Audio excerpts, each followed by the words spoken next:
If the world were 6 people, 4 of them would not have access to safe toilets. That's over half the world that doesn't have access to a safe toilet in their own home. Poor sanitation practices facilitate disease and death, especially among children.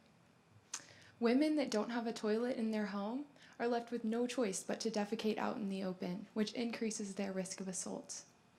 Unfortunately, most of these areas that don't have proper sanitation facilities don't have the money, space, or water supply services to implement sewered toilets like the ones we have in America. I am working with a team of engineers to create a toilet that can operate in the most water-scarce, overpopulated, and impoverished parts of the world.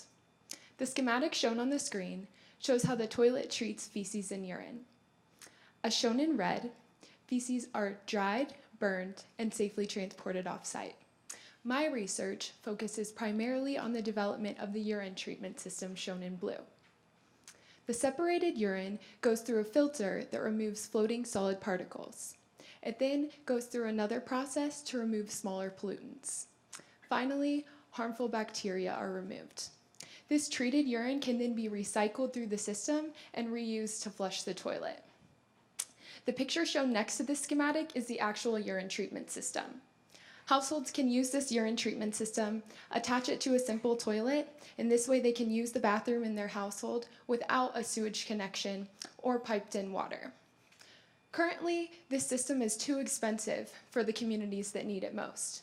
So the engineers that developed this system have asked me to determine how they can cut costs. I am using a cost modeling technique to determine which processes in this system can be redesigned to make it more affordable without compromising the performance of the system. By using computer programming, I can detect which pieces in the system contribute most to the overall cost. I'm then able to simulate what would happen if these expensive pieces were redesigned. One example that I have found is that I could reduce the size of the filter pump and I could save costs by 30% without greatly changing the performance of the system. I'm using results like these to inform the technology developers as to which way they should go into making this system cheaper.